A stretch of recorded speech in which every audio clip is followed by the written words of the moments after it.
Imagine uma construção tão impressionante que, na antiguidade, viajantes eram advertidos a não entrar sem um guia experiente. Um lugar onde corredores se entrelaçavam de forma quase hipnótica, onde pátios se multiplicavam e salas pareciam não ter fim. Um espaço tão vasto e complexo que até mesmo exploradores acostumados com as maiores maravilhas do mundo antigo afirmavam que aquilo superava até as pirâmides. Esse lugar ficou conhecido como o Labirinto do Egito. Hoje, quase nada dele permanece visível. O que antes foi uma das maiores obras arquitetônicas já erguidas pelo ser humano está, em grande parte, escondido sob areia, campos agrícolas e canais. Apenas vestígios fragmentados e uma pirâmide desgastada resistem ao tempo como ecos silenciosos de algo que um dia dominou a paisagem, mas relatos antigos sobreviveram. Autores como Heródoto, Estrabão, Diodoro e Plínio descreveram essa estrutura com um misto de admiração e perplexidade. Séculos depois, arqueólogos modernos, munidos de tecnologia avançada, tentam transformar essas descrições em algo concreto, um mapa, uma planta, uma explicação, mas a grande pergunta continua: o que era, de fato, o labirinto perdido? Para começar a entender, precisamos voltar ao século V a.C. Um viajante grego percorre o Egito, observando costumes, registrando histórias e descrevendo monumentos. Seu nome era Heródoto. Ao chegar próximo à região do Fayum, ele encontra algo que o deixa profundamente impressionado. Ele descreve um imenso complexo, com 12 pátios cobertos e milhares de salas, algumas acima do solo, outras abaixo. Segundo seu relato, ele pôde visitar apenas a parte superior. As áreas subterrâneas eram consideradas sagradas e restritas. Mesmo assim, o que viu foi suficiente para deixar Arrelo convencido. Aquele lugar superava qualquer outra construção que já havia presenciado. Não era apenas o tamanho, era a sensação de desorientação. Corredores que levavam a outros corredores, portas que pareciam se repetir, espaços que confundiam a percepção. Um edifício projetado não apenas para abrigar funções, mas para impressionar e talvez dominar psicologicamente quem o percorresse. Alguns séculos depois, Estrabão acrescenta novos detalhes. Ele identifica o local como situado na entrada do Fayum e menciona algo crucial. Os pátios estavam associados às divisões administrativas do Egito. Isso muda tudo. O labirinto não era apenas uma construção monumental, ele podia ser uma representação física do próprio Estado egípcio. Um espaço onde política, religião e administração se encontravam. Outros autores reforçam essa visão. Diodoro destaca a complexidade e a necessidade de guias para navegar pelo local. Plínio menciona o edifício como uma referência conhecida, quase como um fato aceito da grandiosidade egípcia. Mas onde estava exatamente esse lugar? No mapa moderno, todas essas descrições apontam para Hawara, ao sul do Cairo. Ali se encontra a pirâmide de Amenemhat III, um faraó do Império Médio. Ao lado dela, vestígios de uma enorme estrutura hoje reduzida a fundações sugerem a presença de um complexo muito maior no passado. A maioria dos estudiosos acredita que esse seja o lendário labirinto. Mas o que os visitantes antigos realmente viam? Provavelmente um gigantesco templo mortuário, um espaço multifuncional, com áreas destinadas a rituais, armazenamento, registros administrativos e cerimônias públicas. Imagine fileiras de colunas, pátios organizados, corredores interligados e salas dedicadas a diferentes funções.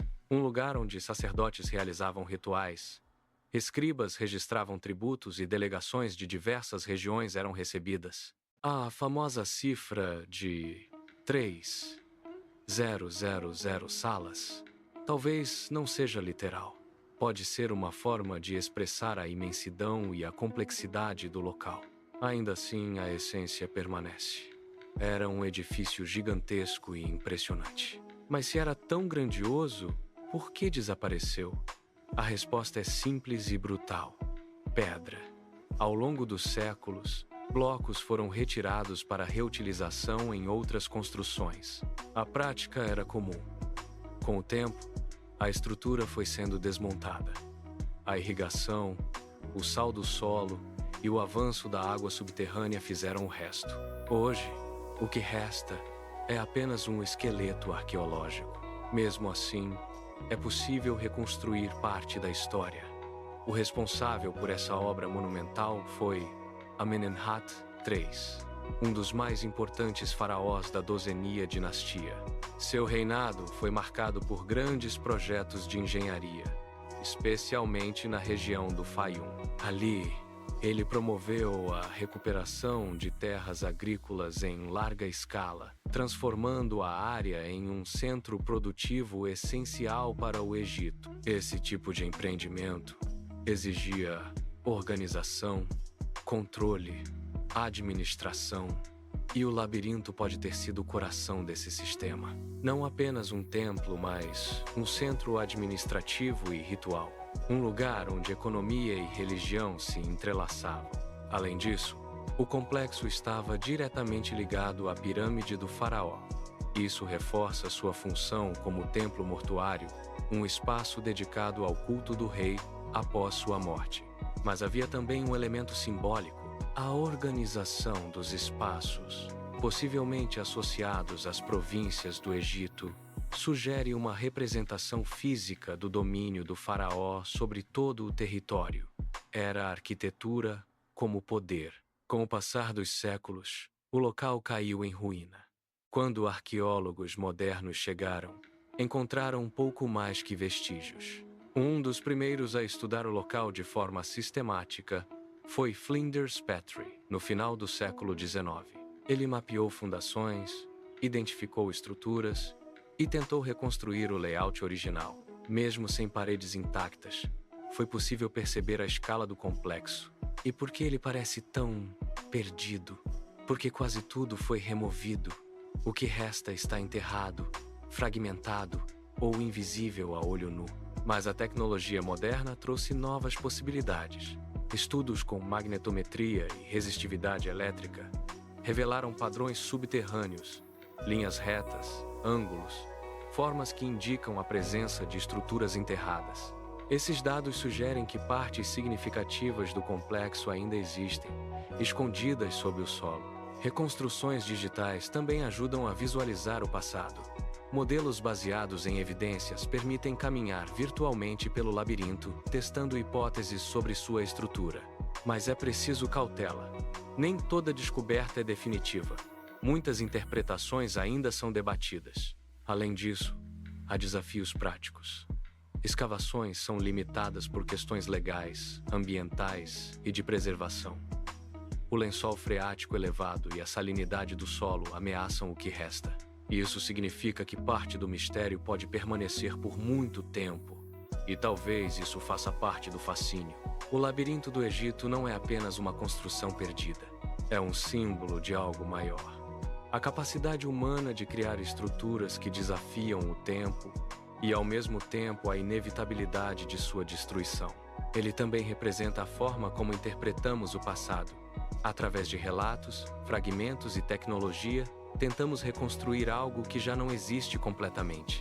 E, nesse processo, percebemos algo importante.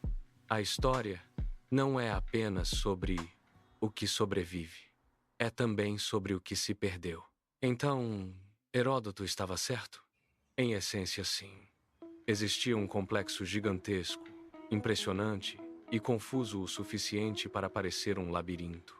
Não exatamente como imaginamos hoje, mas suficientemente extraordinário para marcar todos que o visitaram. Hoje, ele sobrevive em pedaços no solo, nos textos e na imaginação. E talvez isso seja o mais intrigante de tudo. Porque, mesmo desaparecido, o labirinto do Egito ainda nos faz perguntar, explorar e imaginar. E enquanto essas perguntas existirem, ele nunca estará completamente perdido.